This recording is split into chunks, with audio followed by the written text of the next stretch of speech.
y dice: Mas a la mitad de la fiesta subió Jesús al templo y enseñaba. Y se maravillaban los judíos diciendo: ¿Cómo sabe este letras sin haber estudiado? Jesús les respondió y dijo: Mi doctrina no es mía, sino de aquel que me envió. El que quiera hacer la voluntad de Dios, conocerá si la doctrina es de Dios, o si yo hablo por mi propia cuenta. El que habla por su propia cuenta, su propia gloria busca, pero el que busca la gloria del que le envió, este es el verdadero, y no hay en él injusticia. ¿No os dio Moisés la ley, y ninguno de vosotros cumple la ley? ¿Por qué procuráis matarme? Respondió la multitud y dijo: Demonios tiene. ¿Quién procura matarte?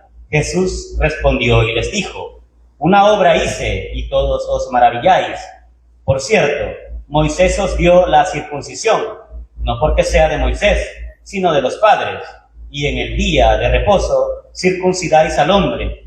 Si recibe el hombre la circuncisión en el día de reposo, para que la ley de Moisés no sea quebrantada, os enojáis conmigo, porque es el día de reposo. En el día de reposo sané completamente a un hombre. No juzguéis según las apariencias, sino juzgad con justo juicio. Ajá. ¿Entendieron eso de la circuncisión, el día de reposo, verdad? Son aspectos muy, muy interesantes que usted debe de dominar. Me lo voy a explicar ahorita, más tarde, ¿verdad? Pero usted recuerda el contexto. Hay una fiesta judía, la de los tabernáculos, y a Cristo le gustaba asistir a esas fiestas porque llegaba mucha gente a Jerusalén, ¿verdad? Llegaban gente de otras partes de Israel y de otras partes del mundo, porque los israelitas siempre han sido una nación, ¿verdad?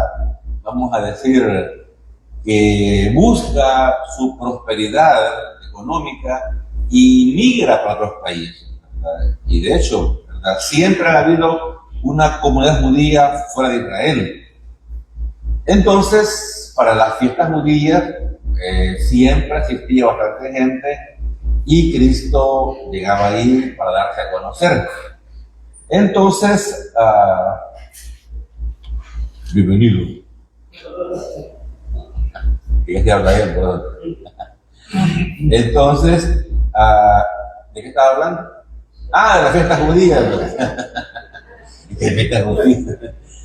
Entonces, mucha gente llegaba a Jerusalén, ¿verdad? Y era una fiesta. Y los judíos son muy expresivos, ¿verdad?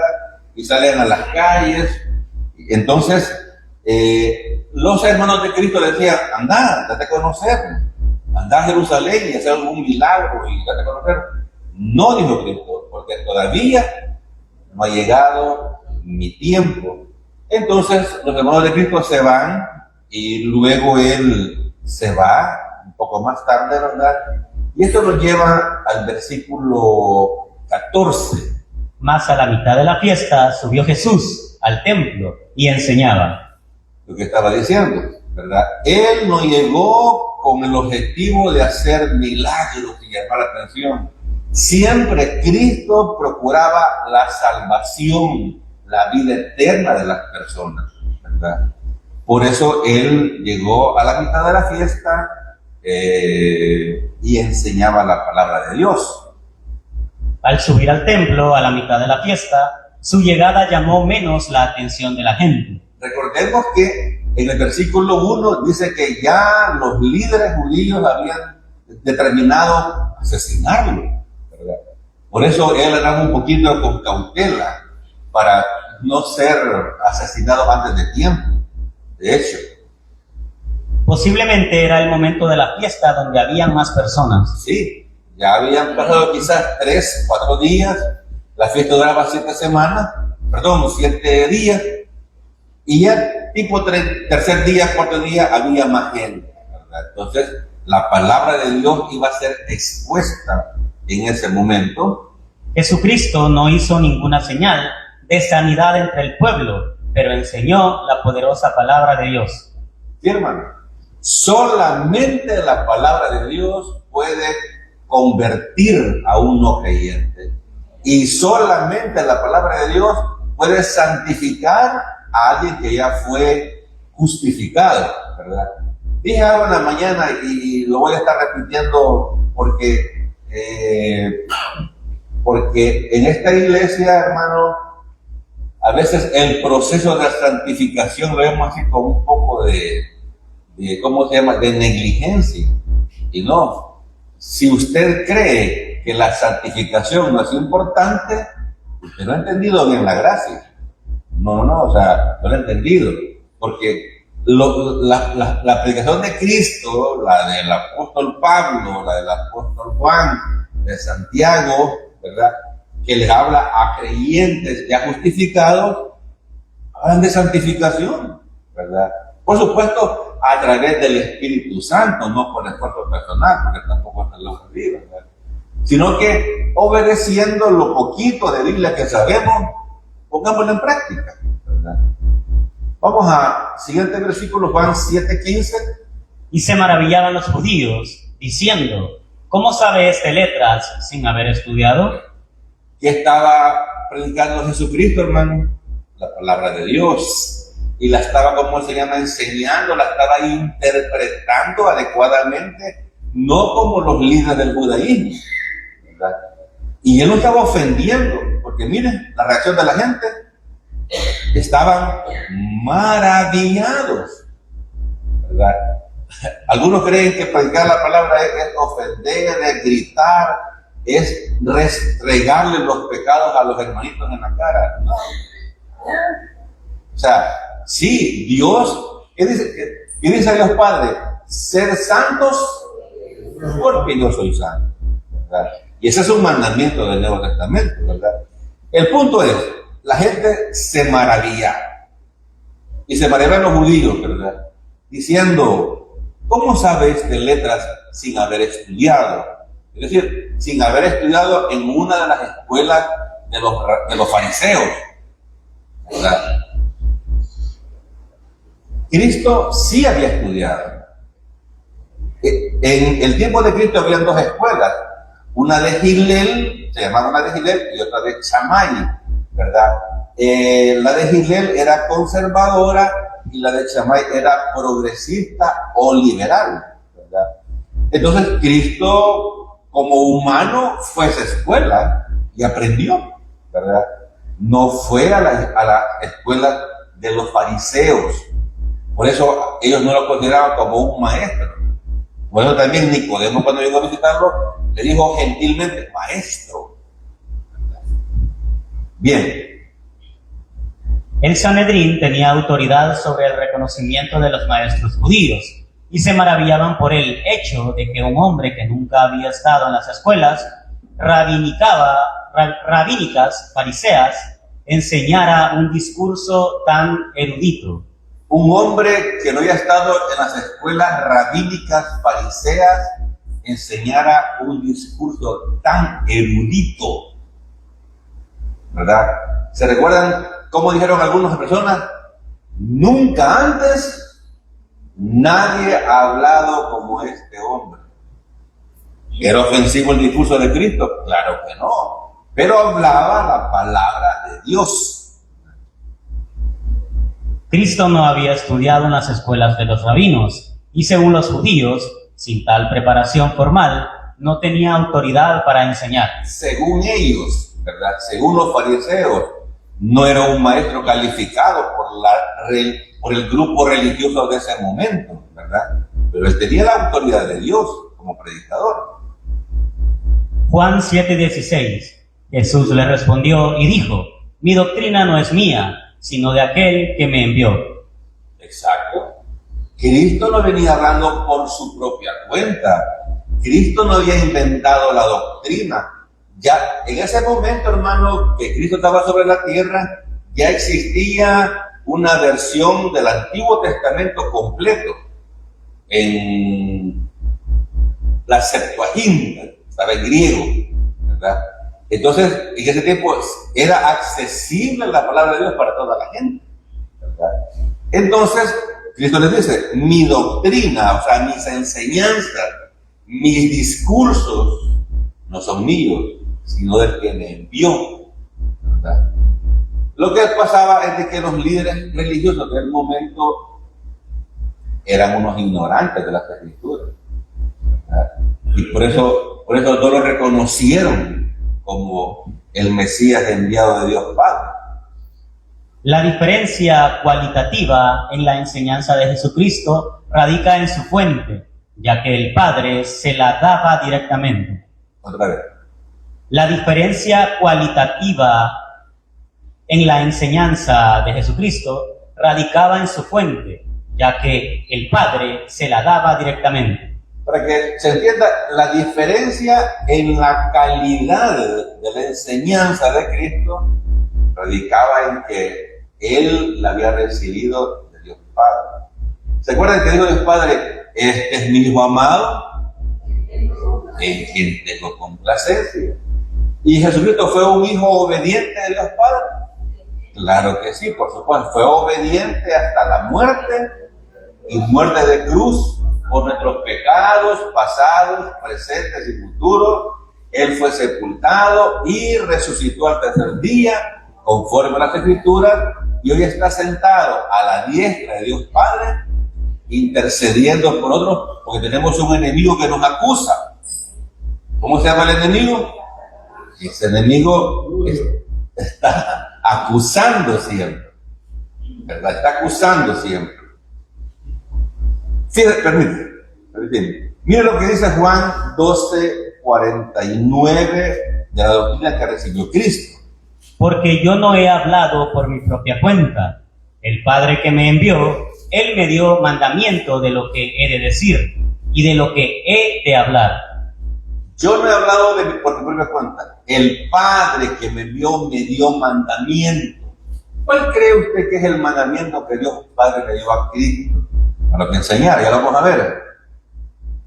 De lo que he de decir y lo que he de hablar. Mira el mandamiento, pónganle atención. Y sé que su mandamiento es vida eterna. Así pues, lo que yo hablo, lo hablo como el Padre me lo ha dicho. ¿Cuál es el mandamiento del Padre? Entonces, el Padre está interesado en que los humanos pongan la fe en Cristo y obtengan la vida eterna. Cristo murió en la cruz por nuestros pecados pasados, presentes y futuros, para que los humanos reciban la vida eterna.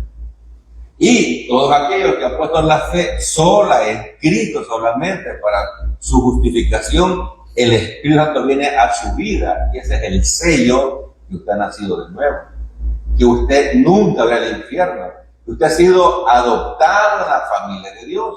Entonces, ese es el mensaje, hermano, que deberían estar predicando en cada iglesia cristocéntrica, que en Cristo Jesús hay vida eterna, ¿verdad? Vida eterna, en vez de estar hablando de las experiencias personales del predicador. Entonces, para eso vino Cristo, hermano, a morir en la cruz, para que todo individuo, para todo ser humano, independientemente de su raza, edad, color de la piel o educación, sea salvado por gracia. Es más, fue un precio carísimo en la cruz, de sangre, de dolor, para salvar pecadores. Muy bien, Juan 7:17. El que quiera hacer la voluntad de Dios, conocerá si la doctrina es de Dios, o si yo hablo por mi propia cuenta.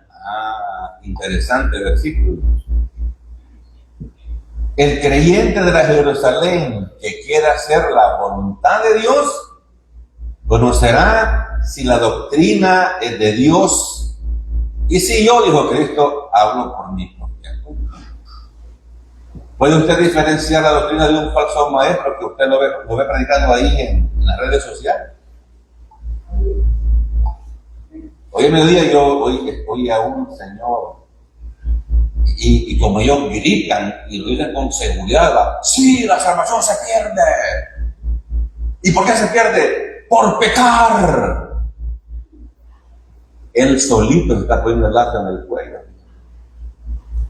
Pero, hermano, tenía un auditorio lleno de gente, y gritando, y zapateando que la salvación se perdía.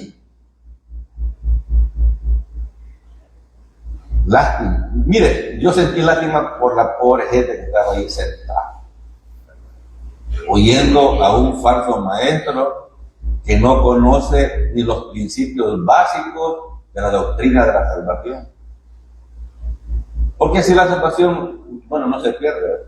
Si se perdiera por pecar, ¿cuántos seríamos salvos, hermano? Nadie.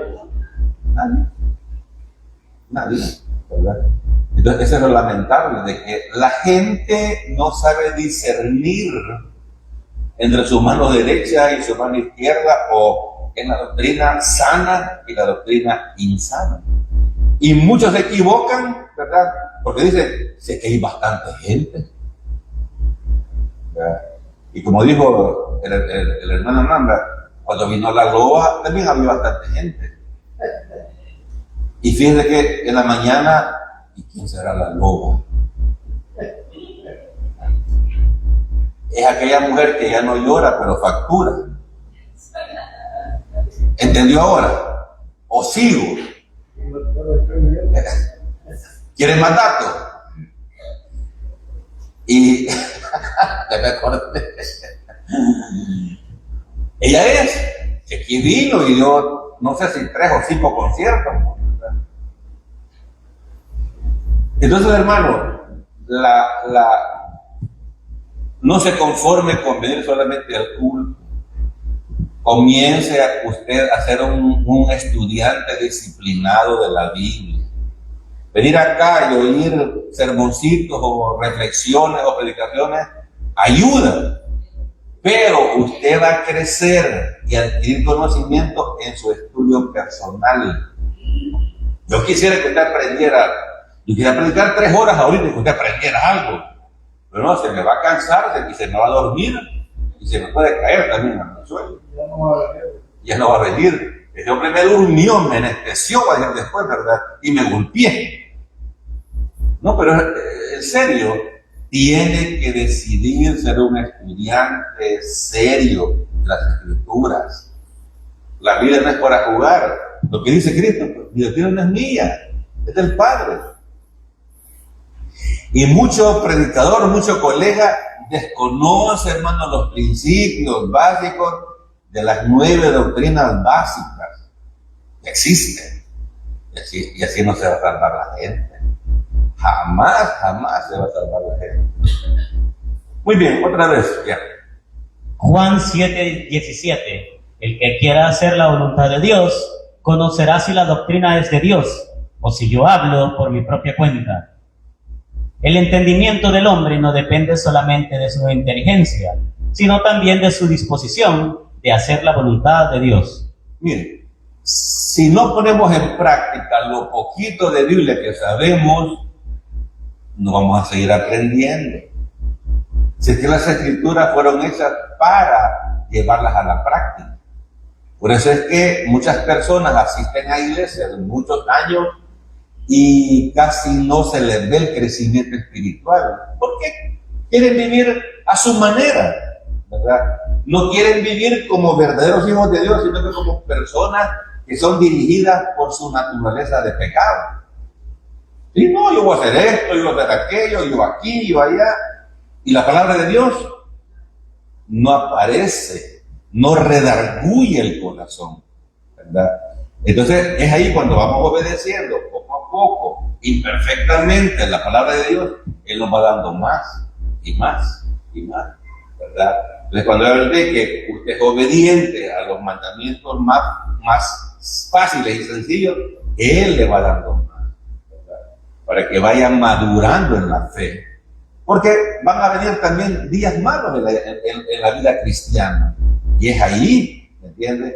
Entonces tenemos que aferrarnos a la palabra, aferrarnos al Señor Jesucristo, ¿verdad?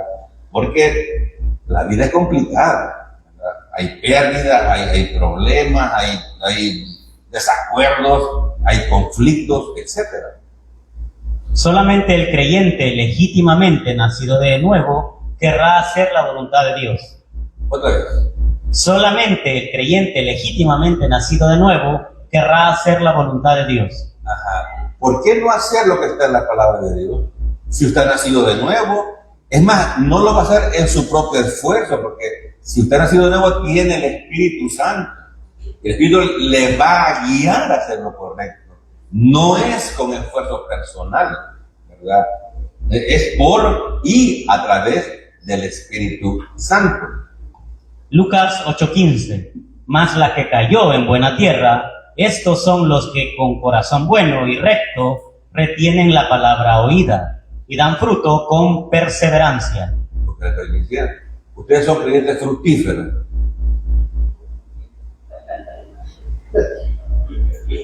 ¿Me están afligiendo? Yo hice esa pregunta el domingo pasado en la mañana y usted viera, casi me revientan los oídos. Sí. Pero hoy esos mismos han venido apagados a ver qué han hecho esta semana. Entonces, ¿cuán fructífero ha sido usted esta semana? Mire, hermano, es que el creyente cambia su condición fácilmente.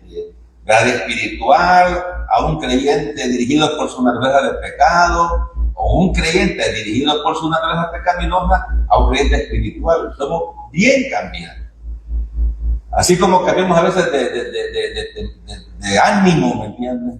También nuestra condición cambia, ¿verdad? Entonces, mire cómo, yo lo busqué esto en los 4 evangelios, y me gustó más como lo dice Lucas. Mas la semilla que cayó en buena tierra, estos son los que con corazón bueno y recto, ¿verdad? ¿Retienen el qué? La palabra oída y la palabra leída y lo que usted ha aprendido, ¿verdad? Porque parte de la palabra de Dios está en su corazón. Ese es el rema. El rema es la palabra implantada en el corazón, que en la vida diaria el Espíritu nos la recuerda para ponerla en práctica, ¿verdad? A mí me pasa muchas veces cuando voy al súper y la fila está larga y el cajero no se apura.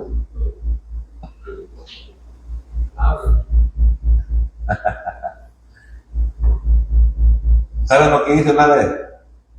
No. Venga el domingo en la tarde y se lo voy a contar. La grosería que hice. Solo grité cajero. No lo hice. Porque la fila estaba sumamente larga y solo había un cajero. ¿Verdad? Entonces, hoy cuando entro al súper, me conecto con las palabras. El fruto del Espíritu es. Así de fácil, ¿verdad? Si nosotros sabemos que vamos a enfrentarnos a una situación tóxica, conectémonos con la palabra, ¿verdad? Esa es nada más una sugerencia, ¿verdad? Y dan fruto con perseverancia. Esta es la semilla que cayó en buen terreno. Mire esta imagen, qué bonita está. Bien bonita. ¿Le gusta esta imagen? Pregunté, ¿le gusta la imagen? Ah, pues denle like en Facebook porque ahí está. Pero no le da like usted.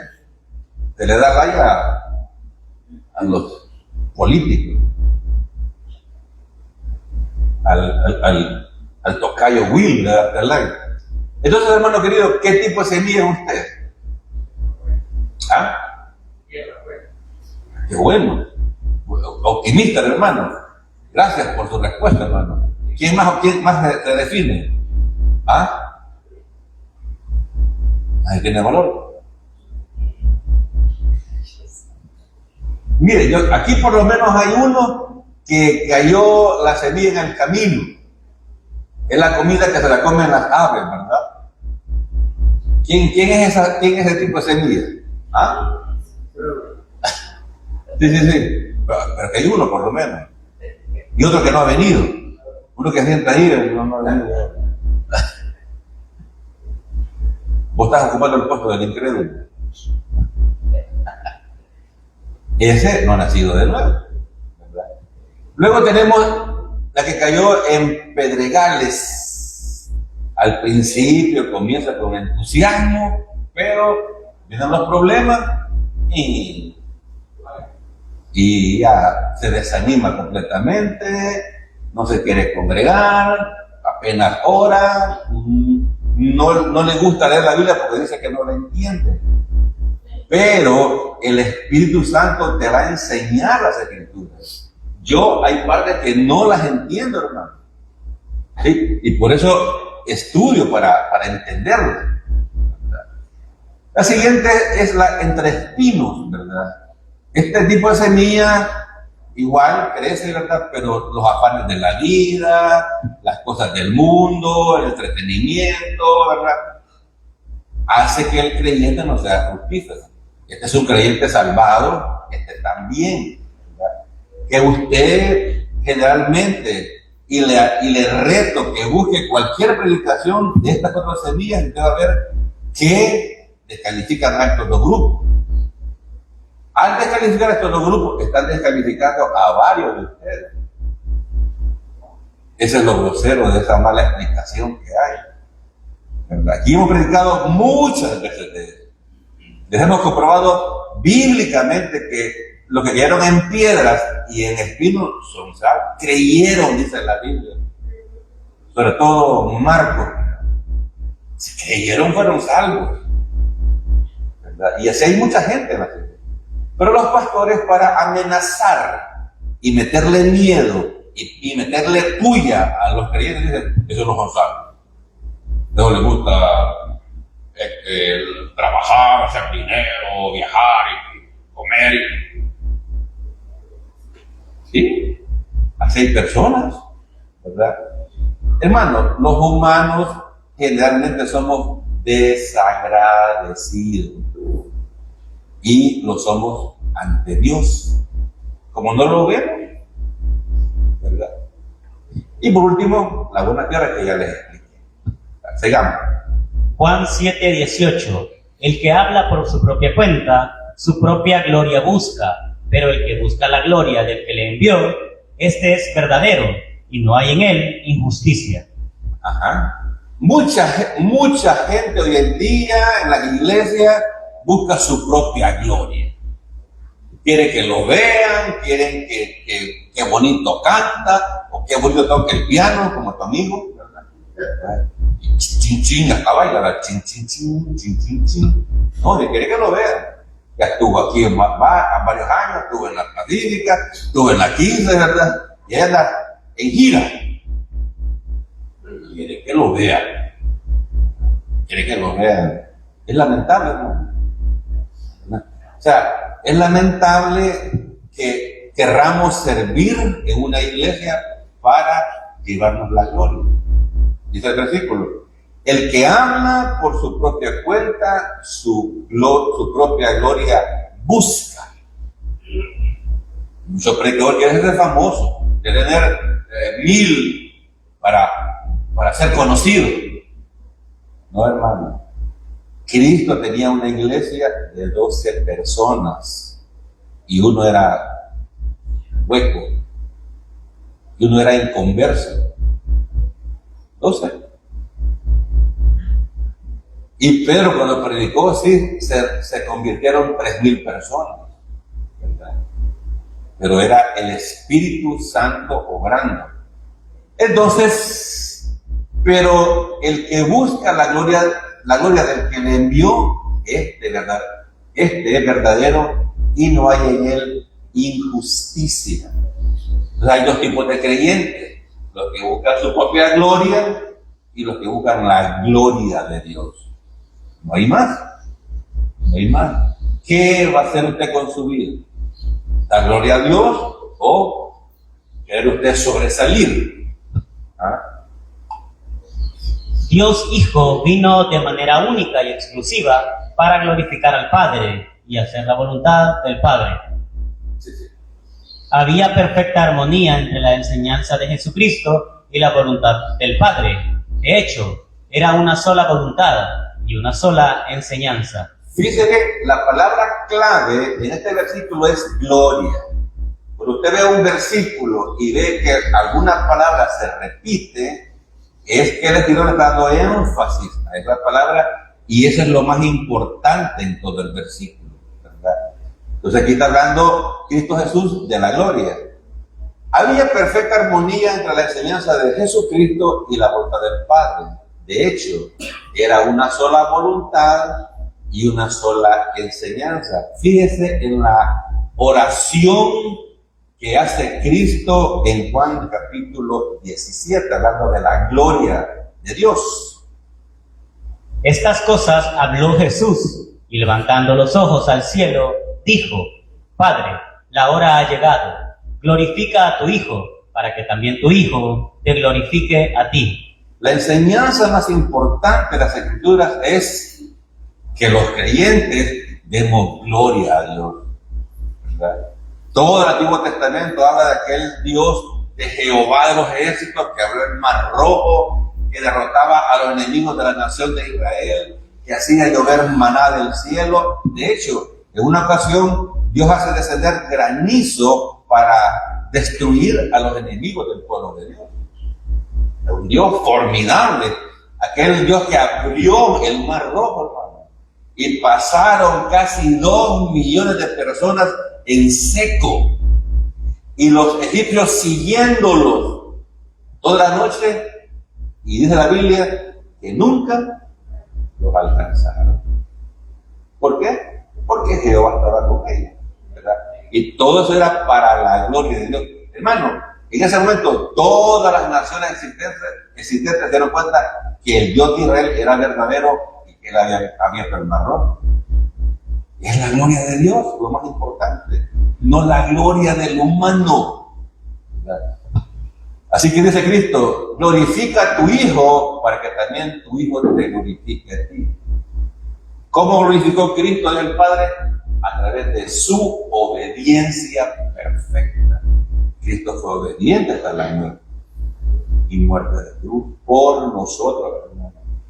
Eso debería de despertarnos una actitud de agradecimiento por lo que Cristo hizo. Versículo 2. Como le has dado potestad sobre toda carne, para que dé vida eterna a todos los que le diste. Ese era el objetivo de Cristo, dar vida eterna. Cristo vino para que tuviéramos vida, y vida en abundancia por los siglos de los siglos, en los cielos nuevos y tierra nueva. No esta vida temporal de pocos años, ¿entiendes? No. Quiere que vivamos para siempre junto a Él.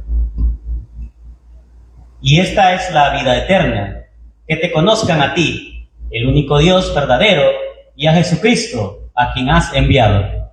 Así de fácil. Léelo otra vez. Y esta es la vida eterna, que te conozcan a ti, el único Dios verdadero, y a Jesucristo, a quien has enviado. ¿La salvación es por fe, hermano? ¿O es por fe y obras? Es por fe sola, en Jesucristo solamente. Hermano querido, si quien habló más de la vida eterna fue Cristo mismo. Por eso digo yo, lea los evangelios. Mire, yo comencé Juan hace quizás unos 3 meses. A estas alturas, usted ya debería haber leído todo el evangelio de Juan. Usted estaría captando más ahorita, fíjese. Así como comenzamos Gálatas hoy en la mañana, ¿verdad? Lea Gálatas. 14 minutos le va a tomar.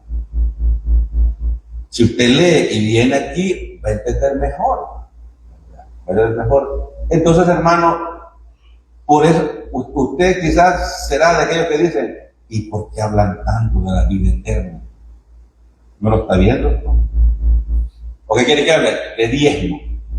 ¿Ah? Hermano, los cositas de la ofrenda. No.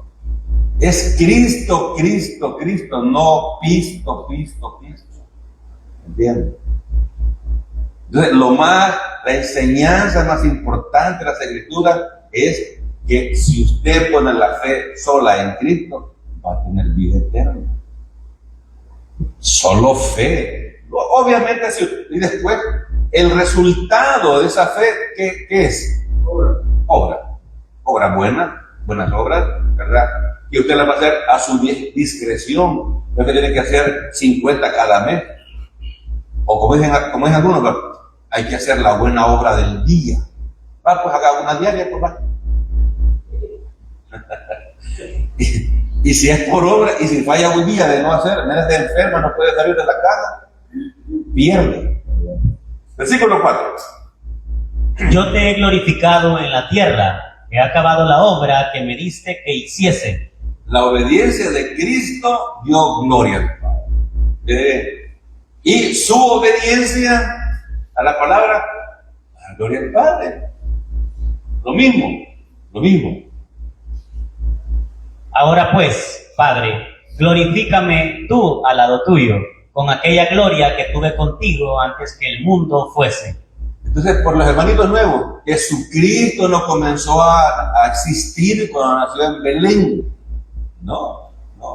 Él ha existido siempre. Dios siempre ha existido en tres personas distintas. Dios el Padre, Dios el Hijo, Dios Espíritu Santo. Pero claro, ¿verdad? Va. Continuemos con Juan. ¿No os dio Moisés la ley y ninguno de vosotros cumple la ley? ¿Por qué procuráis matarme? Juan 7:19. ¿No dio Moisés la ley de 613 mandamientos? ¿Verdad? Les he dicho varias veces, hay dos métodos de salvación. O guardamos la ley de Dios de 613 mandamientos todos los días, en cada momento, o ponemos la fe sola en Cristo. ¿Cuál método escoge usted? La fe en Cristo, ¿verdad? Entonces, los religiosos de ese momento eran unos legalistas. Y aquí vamos a empezar a hablar de ese tema, que últimamente hemos estado hablando de eso, pero también Cristo aborrecía el legalismo. No dio Moisés la ley y ninguno de vosotros cumple la ley. Hermanos, los evangelios están en la dispersión de la ley. Un judío sincero que vivía a diario bajo la ley sabía que no la cumplía. Y tenía que llevar un cordero al templo. Pero no lo hacían todos los días. Por eso ellos esperaban el día de la expiación, cuando el sumo sacerdote entraba al templo una vez al año y sacrificaba un cordero por todos los pecados de los judíos de ese año. Entonces, los judíos sinceros sabían que nadie podía cumplir la ley. Y estos religiosos por eso estaban acusando a Cristo, porque en el capítulo 5 de Juan sanó a un paralítico de 38 años de estar enfermo. Y eso, hermano, eso molestó mucho a los líderes religiosos. Por medio de la ley es el conocimiento del pecado. ¿Sí o no? Sí. La ley dice, no codiciarás. Levanta la mano a alguien que nunca debe codiciar. De otra persona. La ley de los 10 mandamientos dice, honra a tu padre y a tu madre. Levantan la mano todos los que han obedecido todo el tiempo a su mamá y a su papá. La ley dice, no mentirás. Levantan la mano a alguien que no haya mentido. Aquí nos reunimos pecadores redimidos por la sangre del Cordero. La ley nos recuerda, Wilfredo, sos un pecador y necesitas un redentor, un salvador. Entonces, nadie cumple la ley, nadie cumple los 10 mandamientos. Por eso hay que acudir a Cristo Jesús. Querían matarlo por la limpieza del templo. ¿Por qué querían matar a Cristo? Porque en el capítulo 2 él entró, hizo un azote y expulsó a los comerciantes, ¿verdad? Todavía hay iglesias donde son puros negocios, ¿verdad? No les importan las almas de las personas, sino dinero, ¿verdad? Entonces, eso les molestó mucho a los religiosos. Además, quebrantamiento del sábado, deidad de Cristo. Cristo se amaba el día sábado y para los religiosos eso era pecado. no era, ¿verdad? Porque decían, tú cuando sanas a alguien estás trabajando y no se debe trabajar el sábado. Absurdo. Ese es el legalista, ¿verdad? En vez de ver la sanidad de las personas, ellos decían, sanar el sábado es trabajar el sábado. Legalismo. Entonces, nosotros también a veces cuando juzgamos a alguien, a ver, somos legalistas, nos ponemos muy estrictos, ¿verdad? No, relájese, tranquilícese, take it easy, cálmese. Y además, Cristo decía que Él era Dios. ¿Es Cristo Dios, hermano? No lo veo muy convencido.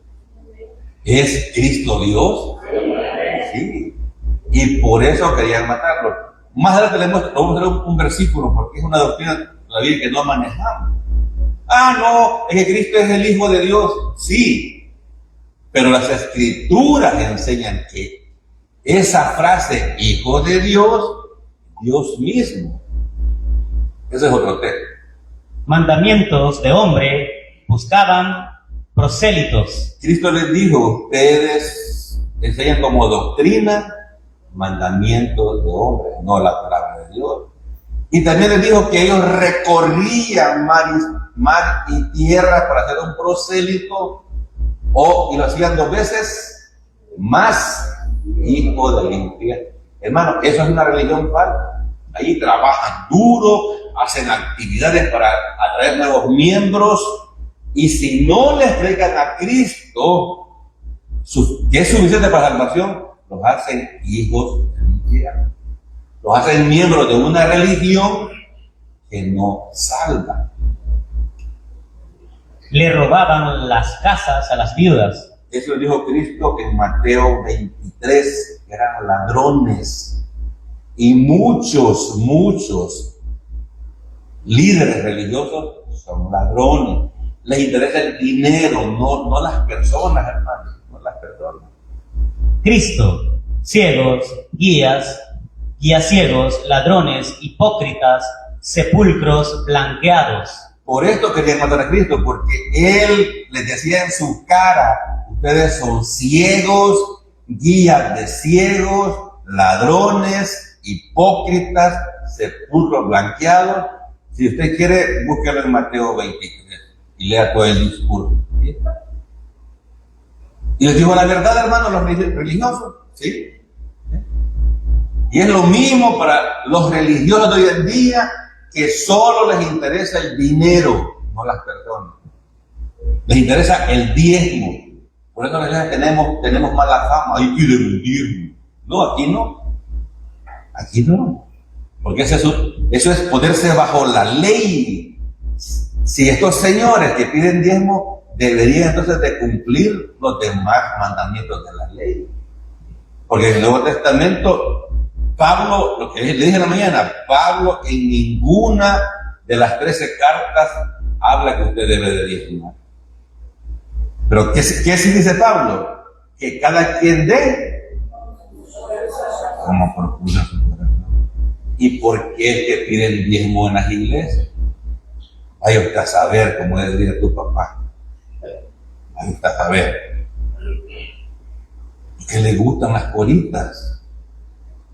Son sinvergüenzas, son ciegos, son hipócritas, son sepulcros blanqueados. Muy bien, vamos avanzando entonces. Resurrección de Lázaro. Sí, se me olvidó.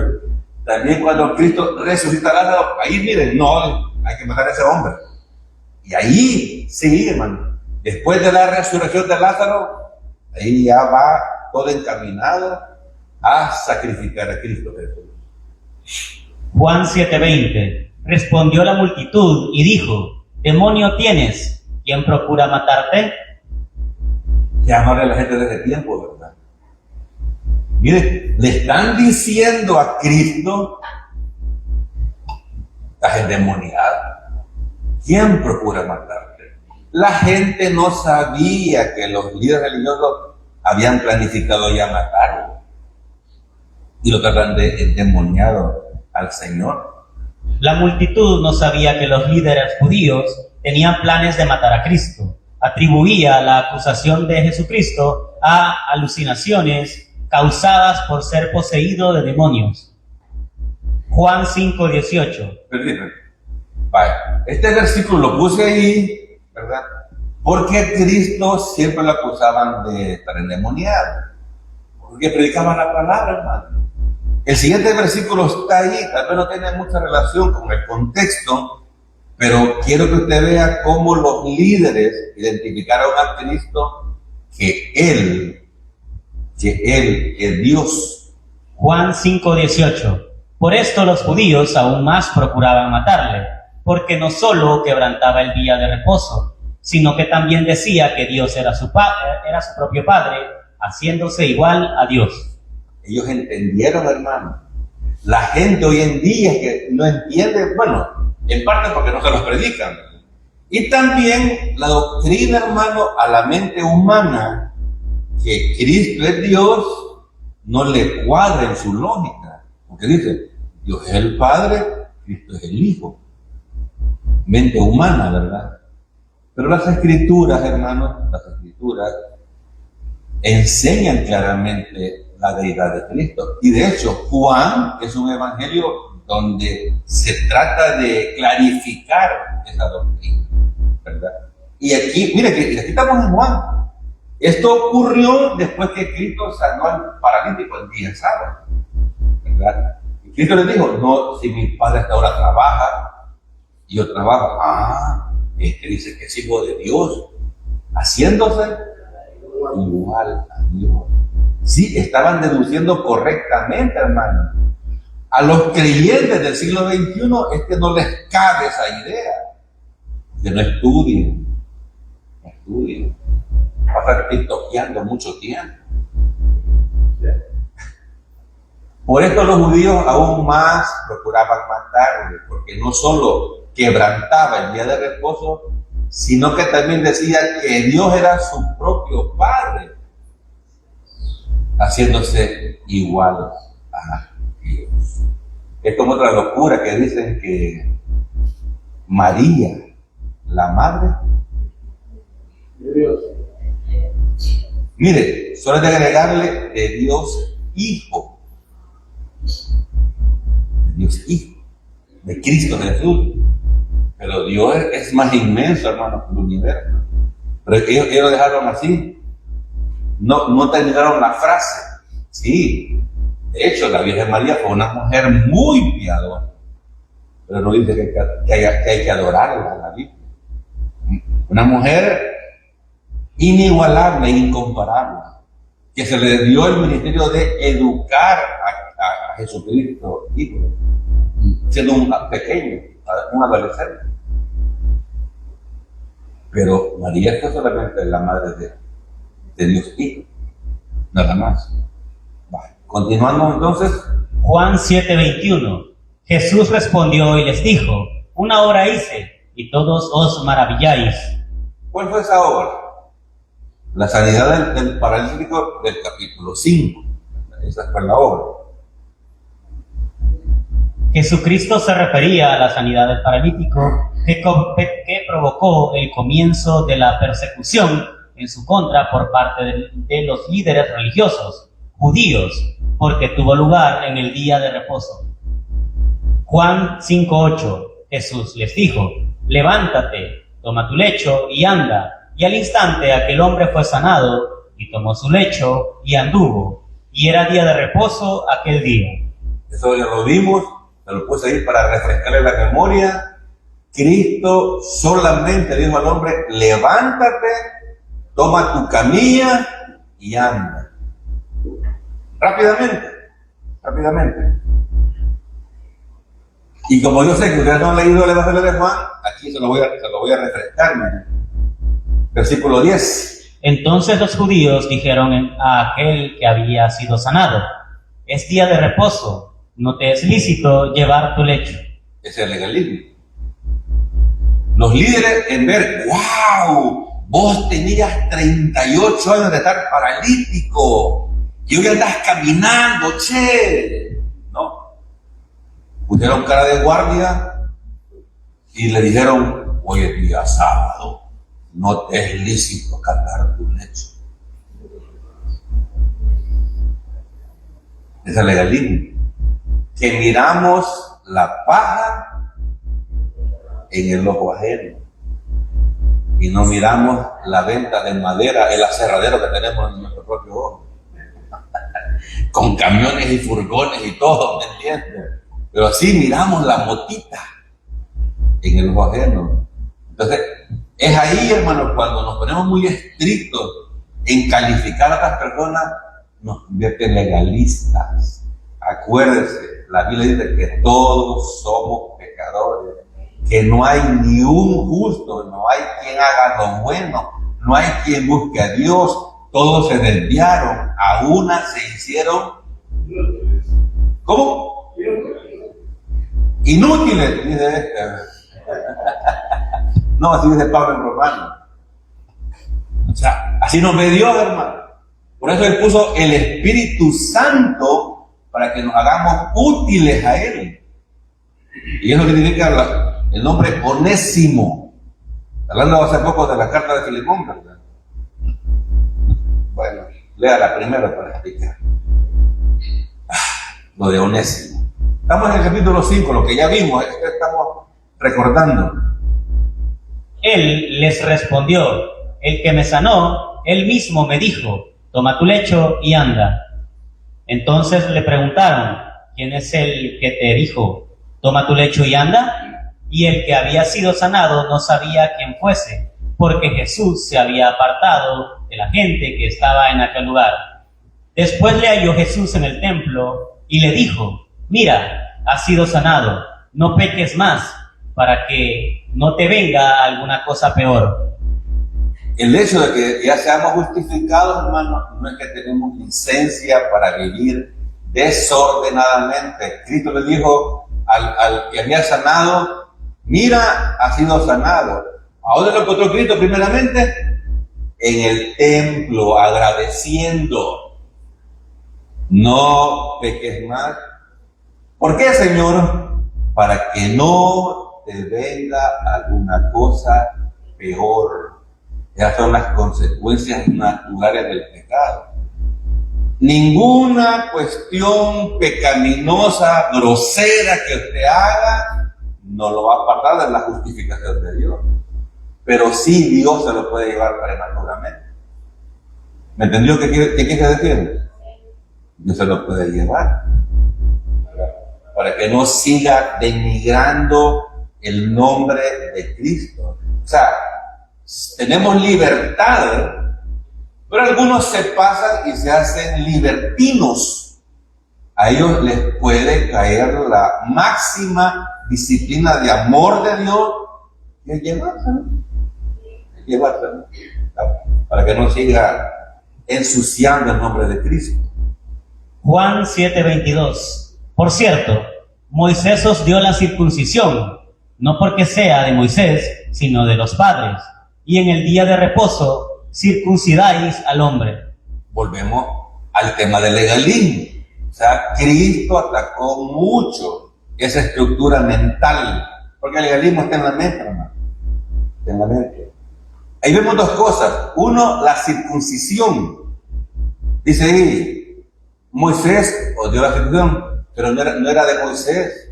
¿Por qué? Porque primeramente se le había dado ¿a quién? ¿A quién? ¿A quién? ¿A quién? ¿Y quiénes son los padres? ¿Cuáles padres? ¿Los padres de la patria?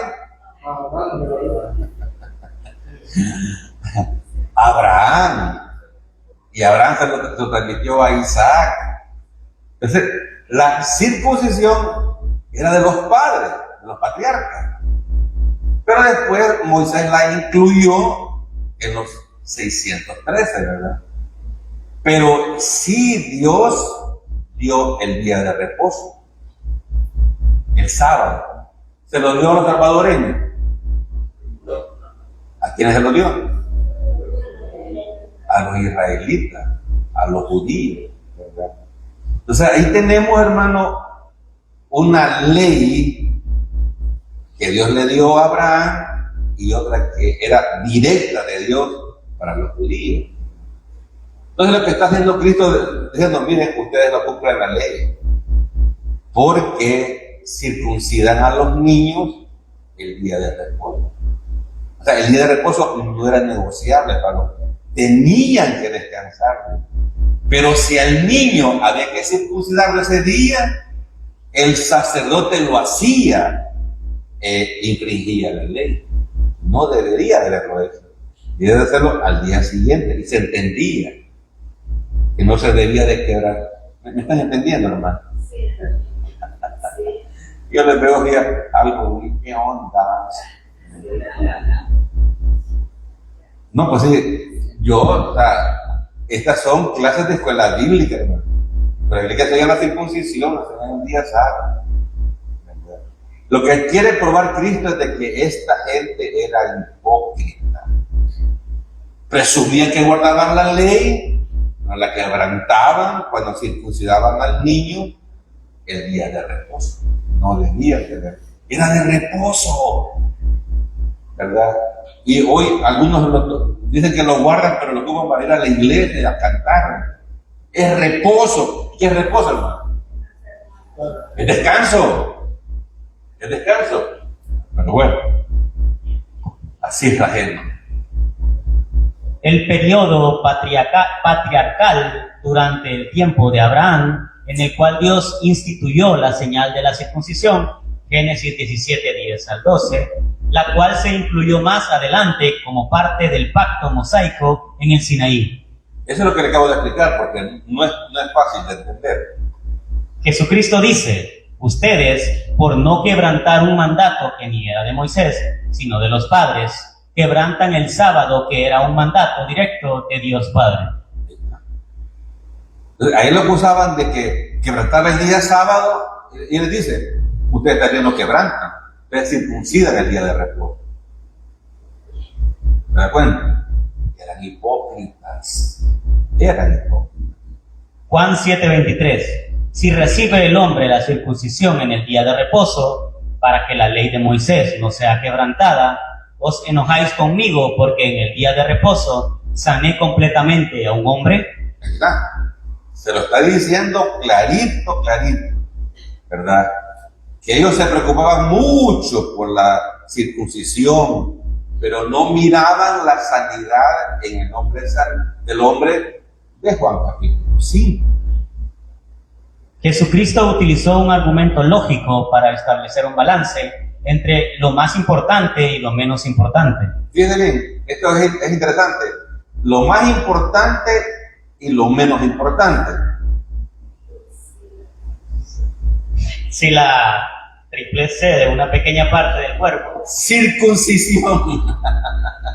Si la circuncisión de una pequeña parte del cuerpo se permitía en el día de reposo, lo menos importante, cuanto más debería permitirse en el día de reposo, la sanidad sobrenatural de todo el cuerpo de un hombre, lo más importante.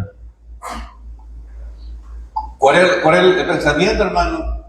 Los religiosos se estaban fijando en lo menos importante, día sábado, los sanos días sábados.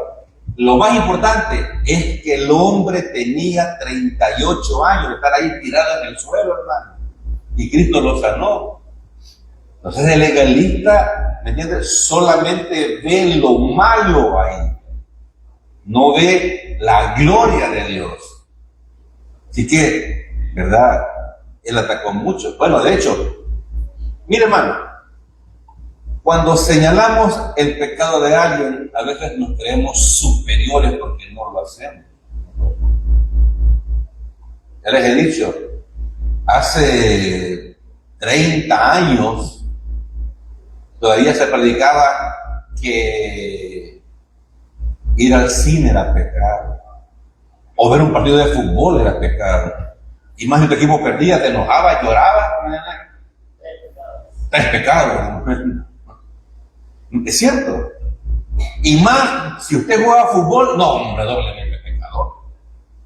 No, que es pecado porque usted se enoja y porque le pegan una patada jugando y ahí peca y la ira. Debiera ¿Cuánto legalismo había antes? Hoy es más sutil, ¿verdad?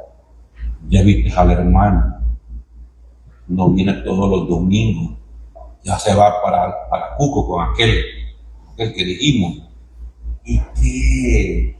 Venite acá, cantar, gozarte con el Señor. No te fijes en la gente. Ora por ellos mejor. Ora por ellos. Recuerda que somos creyentes débiles, muy débiles. Y fácilmente pecamos. Y terminamos con el versículo 24. No juzguéis según las apariencias, sino juzgad con justo juicio. ¿Ah? Ahí termina esta parte del capítulo 7.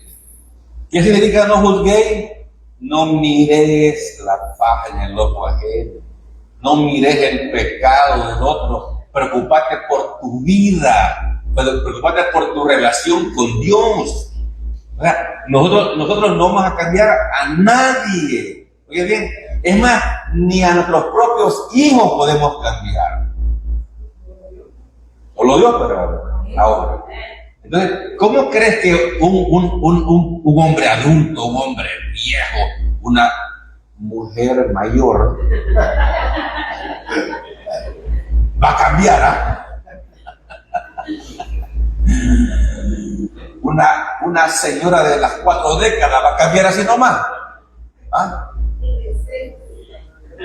Va que no, solo la obra del Espíritu Santo puede hacerlo. Pero Dios Cristo, miren, no juzguéis según las apariencias. No tenemos todos los datos por qué aquella persona hizo eso. ¿Me entiendes? No sabemos qué problema tiene otra persona. No como ejemplo porque aquí hay creyentes nuevos. Pero hermano, se lo digo como un ex legalista.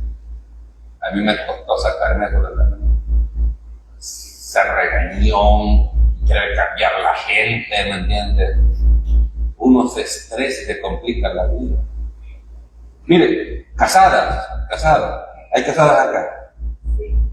No trate de cambiar a su boni esposo.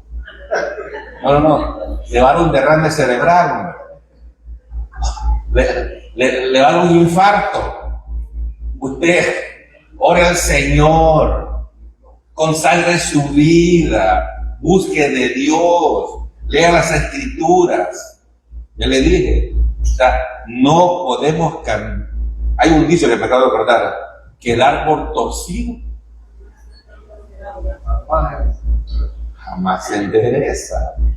Y el problema es que como creyentes hemos sido también árboles torcidos. ¿Me entiendes? Nos volvemos tercos, ¿verdad? Porque tenemos tantos años de edad y tantos años en la iglesia. Yo soy así. Así me hizo mi mamá. Te dice mamá. Así me hizo mi papá. Es que mi papá era bravo, así soy bravo también. No, te dice papá. Y ese señor era un dinosaurio, vosotros hijos de Dios. Vamos a orar. Demos gracias a Dios. Padre, te damos gracias. Tu palabra nos confronta, Señor, tu palabra